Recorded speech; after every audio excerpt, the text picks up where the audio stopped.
Hey guys, welcome back to my video. So today I am starting a new kind of series on my channel. So on Tuesdays I want to do kind of a test it out Tuesday. I don't know what these were for, but I want to do a test it out Tuesday where basically I test out anything that has to do with anything, I guess, minus skincare. I'm honestly not sure right now in my head which video I'm posting first, so this may or may not make sense, but if I've already posted my Sunday video, my Sundays are basically just strictly skincare and testing out new skincare stuff, whether it's skincare tools or skincare products.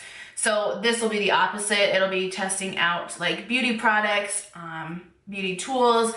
Maybe in the future it'll be testing out, shut up Mike, it'll be testing out other products, not necessarily just beauty, because I don't want my channel to be only beauty. I love a bunch of other stuff too. So for this Test It Out Tuesday, I am testing out this vintage, Vintage Cosmetics company, Cosmetic. You know how hard it is to not say cosmetics? Anyways, so it's the Vintage Cosmetic company, their blending sponge. So if you want to see how this works, then just keep watching. Okay, so let's go ahead and get into it. This is the specific sponge that I'm going to use. It is the Vintage Cosmetics company, or Vintage Cosmetic company. It is their blending sponge. It says that it is latex free and infused with collagen.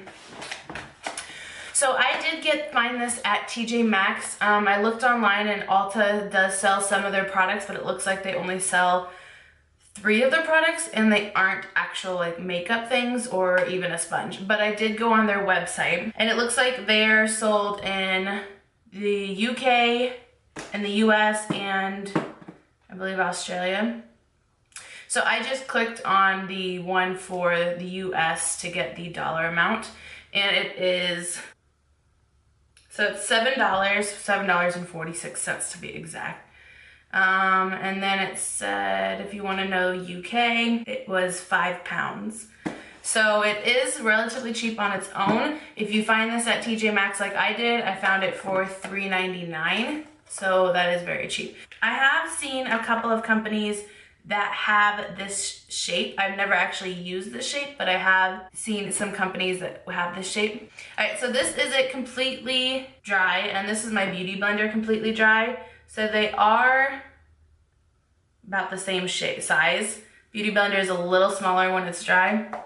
But on the back of this, it does say, hot tip, dampen the beauty sponge and squeeze out any excess water before using. This prevents the sponge absorbing any makeup. It will sit on the surface of the sponge, meaning your makeup will last even longer. So I do like that it says that, because a lot of sponges you get them, you're like, okay, should I have this dry? Should I do it wet? I mean, what am I doing? So I'm gonna go ahead and just go get this wet and I'll be right back. Okay, so now that I've gotten it wet, you can see it did grow in size. Not too crazy much, but it did grow just like the Beauty Blender does. I'm gonna go wet my Beauty Blender so that I can literally feel them in my hands to see the difference. Okay, so I got my Beauty Blender wet. So they are basically the same size. I mean, now the Beauty Blender is actually a little bit bigger when it... Okay, so this one is a lot softer, like overall. This one is pretty tough right here, especially where that... Why do I have hair? Where that bend is. It's definitely a little tougher there. It's tougher at the top too. Yeah, I mean, it's just, this is a lot softer, more flexible. This one's a little rougher. The dampness of this is actually kind of going away faster than this one, which kind of makes me feel like the product would get soaked up quicker because it's doing that. I don't know. We're gonna go ahead and test it out. I'm going to do what I would normally do because I want to give it a fair review. So I'm going to go in with my Smashbox Photo Finish Primer and put that on my face. So now I'm just going to do what I typically would do. So I'm going to shake up my foundation and then I'm just going to put it on the back of my hand. Did I mention what this is? If I didn't, it's the Tarte Rainforest of the C foundation. So when I'm using my Beauty Blender, I just pick up the product. So I'm just going to do the same exact thing. I feel like this stole a lot of my product. Like it said it wouldn't, but I feel like it did. Because typically what I just put on my hand, I pretty much use for my whole face, and that still didn't cover all of this side.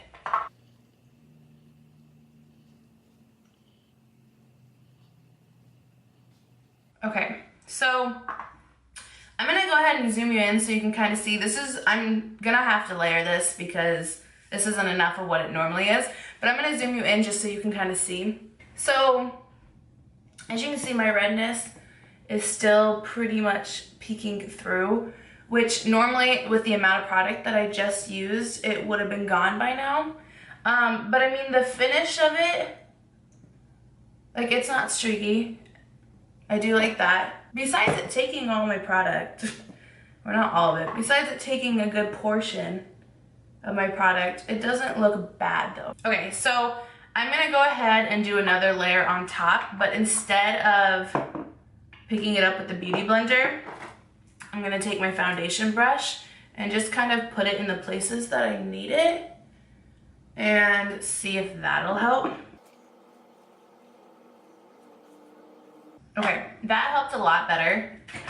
I want to say maybe you should do that your first go around, but it does do very good at packing the product where it is. But like my Beauty Blender, if I pick it up, I can move it around a lot first and then work on that one spot. Whereas this one kind of like, I think it takes so much product that it won't move it around. So it is stealing your product, which it said it wouldn't. So that's a lie. Alright, so now I'm going to go ahead and do some concealer because it said it could do that. And I'm not going to put too much just because if it's doing what it's already doing, I'm afraid it won't move it around for me like I would normally do. I'm going to try using the point like I normally would with my other sponge, and hopefully this works. Oh, it's so rough though.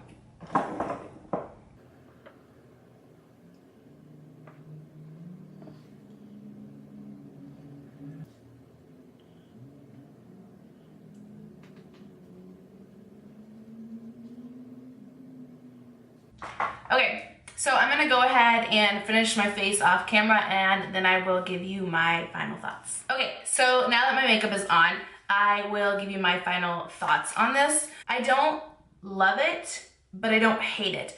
So I feel like especially on my concealer, it was really hard to get like right up here because although it does come to a point, it's nothing like this kind of a point.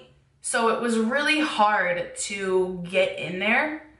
I mean, other than that, it was harder than this is. And like I said, with the foundation, unless I just like set the foundation with like a flat brush and put it where I wanted it, it wasn't really working very well. It did make the finish, like, I mean, there's no streaks. It's nice. It's not terrible. So I feel like if you don't want to pay the money to go out and get something like this, or if you don't even want to go get like the Real Technique sponge that I think is $8, $12, $8, one of those, then this is a good option. It is $3.99, just to make sure. It is $3.99, so it is really affordable, and I feel like for that price, it's amazing.